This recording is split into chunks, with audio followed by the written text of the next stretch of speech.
Good day everyone, I am Sir Jerickson Eschua and welcome to Animation 2. So before we start our session for today, may I request all of you to please bow your head as we feel the presence of our Lord through this prayer. In the name of the Father, and of the Son, and of the Holy Spirit. Amen.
Good day, future animators. For today's discussion, we're going to discuss producing cleanup and in-between drawings, which is our third lesson, including the different requirements and procedures for pegging and unpegging. Our learning objectives at the end of the lesson, you should be able to prepare the requirements for in-between drawings, cartoon regular, follow the procedures for pegging and unpegging, and show the appreciation on creating in-between drawings. For our quote of the day, you can dream, create, design, and build the most beautiful place in the world, but it requires people to make the dream a reality. This is according to Walt Disney, and I really do believe that no man is an island, and all people need some support from other people in order for them to really make their dream a reality. Our key terms, we have cleanup drawings, in between, requirements for in between, the paths of action, and our peg bar. So what is cleanup? So basically, cleanup is termed as clean and finely rendered line art versions of the key drawings that are achieved by following the keys and closely adhering to the model sheet. So this is an example of a cleanup version of this rough drawing of a character. So as you can see, there is final line and the line quality is better compared to this draft drawing. And aside from creating this final line, you may also include some colors for this drawing to pop up, okay, which is the goal of cartoon drawing. So one of the objectives of having cleanup is to have an appeal. And it really is because when we watch some cartoons or 3D animations, it provides us a glimpse of what will be the character of that particular cartoon. And once we know the appeal of that particular character, we can also see the personality through the film. Next, we have your in-betweening. So basically, in-betweening is the fine art of knowing how and where to draw the line so that the action is indented and is clearly understood by our viewer. A good in-between is not just halfway between two lines. So here are examples of our in-between using our timing chart. So this is our timing charts. We have the even halves, even thirds, slow in, slow out, slow in, and slow out. Okay, and here are examples of the in-between. So as you can see, we have here your first key pose and your last key pose, and the second drawing would be your in-between. So the in-between really differs from character to character, and we also need to follow what we call the path of action. That needs to be adhered to when drawing your in-between. So do not bunch up your in-betweens anywhere along the path of actions because if you um, bunch up your in-betweens, okay, your drawing will not be that good. Okay, the animation would be jittery and it will not be smooth as you want it to be. So, in-betweens are those drawings that define the type of movement and the time that passes between each key pose drawing position. So, as you can see here in our example, we can create here a timing chart. So, let's try to draw this. Okay, so we have here your line. Okay, this will be your first and your last pose. So our pose here and this pose is what we call our extreme key poses. Okay, which is your first and last one. So 1, 2, 3, 4, 5, 6, and 7. So we have odd numbers. So this will be your first key pose and this will be your last key pose. Okay, so that's number 7. So as you can see, we have odd numbers, which is following the standards of 12 FPS, which is our standard on twos. Okay, and as you can see, we have here the middle part of your key pose. So this is what we call our breakdown. Okay, so this will be your breakdown. So that will be number 1, 2, 3, 4. So this will be your breakdown, number 4. And the breakdown is indicated by a line. And we can say now that this particular poses, this one, this one, this one, and this one, can be used as your in-between. Okay, if we want to make the action from this one until this one, which is, we can just number this as number 2, this will be number 3, this will be number 5, and this will be number 6. Okay, so when we place number in the breakdown chart or timing chart, this is basically your in-between. Okay, now if you want to make the action more smoother, okay, you may also add some more in-betweens here. So from the movement of lying down going to this position, we can also place some 1, 2, or 3 more poses for you to have a smoother action from this pose to this pose. Okay, so you may place some poses here later on if you want to do a smoother action from first key pose to your last key pose. Okay, so that is how you create your breakdown for this, okay, or breakdown chart. Let's proceed to the example here. Okay, so let's create this line for your timing chart. Okay, so this will be your number 1, and this will be your 2, 3, 4, 5, 6, 7, 8, 9. So this will be your number 9. This is our extreme key pose and extreme key pose. Now we can have here your breakdown, which is number 1, 2, 3, 4, 5. This will be number 5 as your breakdown. Okay, and we can say that you can also use this as an indicator for your in-between. So 1 and 2. So we have your number 2 as your in-between and number 4 as your in-between. So as you can see here, this pose is darker in shade. You may also use this as your point of breakdown. So we can also say that this can be used for number 3 as your breakdown. And we have number 6 as your in-between. Okay. Number 7 as another breakdown. Okay. And then your number 8 will be your in-between also. Okay, so this is how you create your timing chart for this particular pose. Okay, so every in-between drawing should have the same quality as the clean up drawing. Okay, so we need to always adhere to the first key pose until the last key pose, and the sizes should be equal.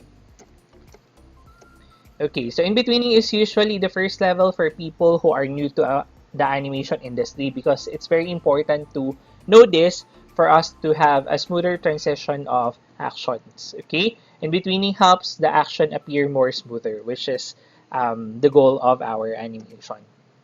Okay, so let's take a look at this example. Okay, so it says here, for starters, you may simply want to create a few frames, a start point, and an end point, with sometimes a few in between that marks the important motion the character is going to make.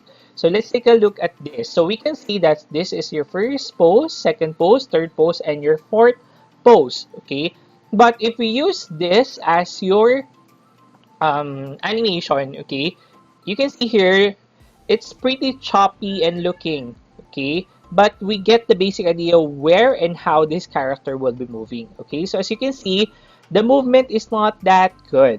It's looking choppy as it says here. Okay, but you need to simply go between each pair, okay, of the frame and draw a pose in between them so that it leads into the next. Okay, so this is your first pose, second pose, third pose, and fourth pose. So as you can see here, we have the first pose here, the second pose here, the third pose here, and the fourth pose here. But as you can see here, he placed in between. So this will be your in between. Okay, this one, and then this one, and then we also have this one as your in between. So he only added 3 in betweens. But look at the animation. It's much better now that we have more movement from the character, but it still looks a little choppy. Okay, now as you can see here, it draws a line. Okay, now we can create here what we call the path of action. Okay, so this is what we call our path of action. With the help of the path of action, you can see here that the movement of your character would be similar to the movement of the actual person. Okay? So, as you can see here, it follows here a S-curve. This is what we call our S-curve. So, with the use of the S-curve, your movement is similar to the movement of a human person. Okay? And the cartoon itself will have a natural look of movement. Okay? Now that we have here in between, you can also place another in between for this particular scenario. So as you can see here, the blue characters was placed between the second in betweens that you placed a while ago. So this one, this one, this one. We also have this one, and this one. So we have 1, 2, 3, 4, 5, 6.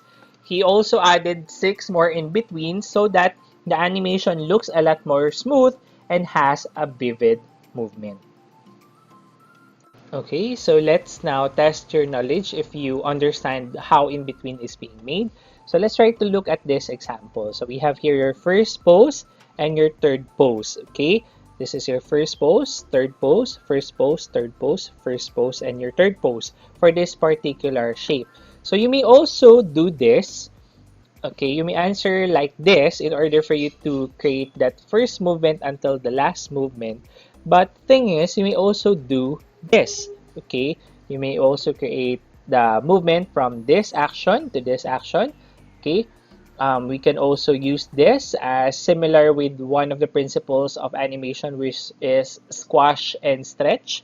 Okay, another squash and stretch activity. You can also do this and this one as your example. Okay, now between the two example, okay, one of the goal of animation is to provide exaggerated movement. So as you can see, if you answered like this, it's too boring, okay? And in the principles of animation, exaggerating movement is one of the things that we need to consider. So the correct answer would be just like this one, okay? For you to have that appeal that we really need, okay, in creating your characters or films, okay? Okay, so let's proceed to the main requirements that an in-betweener must consider. So the first one is what we call our action. Is the in-between drawing in the right place? Okay, so as you can see, we have presented some in-between a while ago, and we have to really place it on a manner that it doesn't change the path of action that we are aiming for. Okay, so does it follow the path of action? Does it follow the timing set out by the animator? So a while ago, I have presented a timing chart on how you can place your extreme key poses, your breakdown the pose, and your in-between poses. Okay, so timing chart is very important, okay, for your drawing not to be too jittery when it plays in the animation. So, does it require special spacing to accommodate the overlapping action or a weird path of action? Not every in-between is an exact half, and there are special exemptions. Okay, so we have to consider also that we follow the 12 FPS format in our animation. Now, if you have 24 FPS, you will have more in-betweens compared to the 12 FPS that we are using. Okay, next we have your volume. So, is the volume consistent with the volume being shown in the two keys? Okay, the two keys will be your extreme key poses, your first and your last key. And in creating your in-between, it must adhere and be consistent with its volume, its size, and its proportion. Okay, so once you created your in-betweens, it should be similar with your model sheet. Okay, as we said before, your in-between should be on model. The character can shrink and grow from one drawing to the next. Animation is all about moving volumes and masses in three-dimensional spaces. Okay, next. Um, in volume, even though you are drawing on two-dimensional plane, you must also consider the third dimension of depth, unless your designs are specifically set up not only to move on two dimension, which is up, down, and left to right, but even then you need to maintain the consistent volume, okay, which is our goal really in creating your in-betweens. Okay, next we have your line quality. Does it match exactly with the case and all the other drawings in the scene? Okay, okay, you have to check your key drawings in each of the scenes that you will be creating. So that's why when you will be creating your characters in your Macromedia Flash or other softwares, you need to create what we call a symbol of that particular object. Because later on, once you place that into a symbol, you may reuse that particular character so that the volume stays the same, the size and the color and even the proportion itself will stay the same. Okay, so you have to think about that.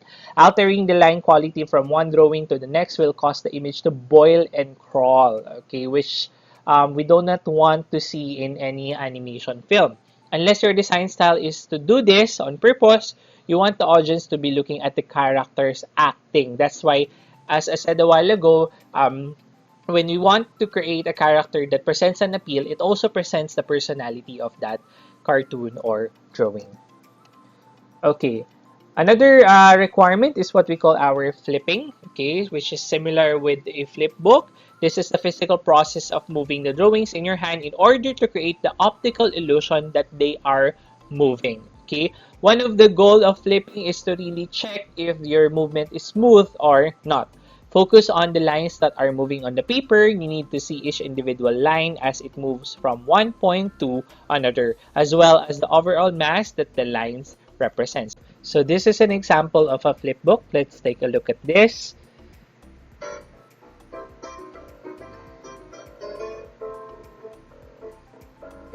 Okay, so as you can see, it uses 42 frames, okay, to create that particular flip book, and it has about 7 seconds of animation. So as you can see here, okay, with the use of the flip book, you can see the different frames that created in that particular paper. Okay, so let's proceed.